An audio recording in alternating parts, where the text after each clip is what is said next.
from the Detroit Free Press from the year 1990. Open flop, costly for LPBT employee. Almost 3 weeks after the Women's U.S. Open bombed in its televised final at Satellite Bowl in Dearborn Heights, the fallout is still descending. No public announcement has been made, but Keith Spear, Lane's maintenance supervisor for the Ladies Pro Bowling Tour, has been relieved of his duties. That's true, LPBT President John Falzone said. Keith has been relieved of all lane maintenance responsibilities. However, he will still be employed by the LPBT in other capacities.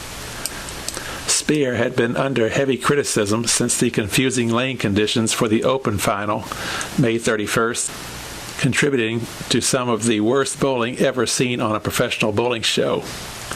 The scores were low. Alita Sills' 191 in the opening match was high for the night. But worse than that, there were 20 open frames in the 4 matches. Dana Miller-Mackey, who beat Tish Johnson for the title 190 to 189, started the championship match with 3 open frames. The players left a variety of exotic pin combinations, most virtually unmakeable, but even single pin spare leaves were an adventure.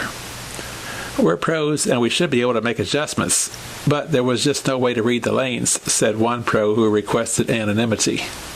There was no consistency. Bowlers and others involved with the tournament were embarrassed by the showing, particularly since it was televised in prime time by ESPN.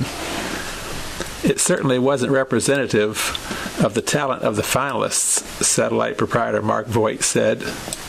Voigt also was concerned that Satellite would be blamed for atrocious conditions.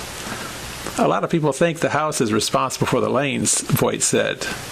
However, for pro tournaments, the LPBT is responsible for lanes conditions. Lane conditions depend on the amount of oil or dressing applied and the pattern of application.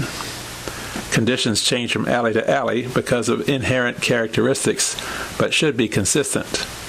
The conditioning at Satellite was being questioned from the opening day of the tournament, partly because scores were low and partly because left-handers were dominating the field. Of the 5 finalists, one, Leanne Barrett, was a right-hander. Whoever was responsible for those lanes doesn't know what they're doing, Cass Cecilia, former executive director of the Detroit and Michigan Bowling Proprietors Associations, said after the final. The tournament was co-sponsored by the Bowling Proprietors Association of America. Falzone said the lane conditions at the Open figured in the decision to relieve Spear of his duties, but said the move had been under consideration before the Open. It was something that had been discussed, Falzone said. Keith was aware of the situation prior to the U.S. Open. Falzone defended Spear's overall performance as lane maintenance supervisor. He lasted 6 years, which is way above par for the job, Falzone said. He's a good guy.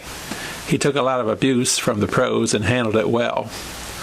I don't know what happened to the lanes the night of the Open Final, but I'm sure Keith did his best to put out a fair but challenging shot. Sometimes it just doesn't work.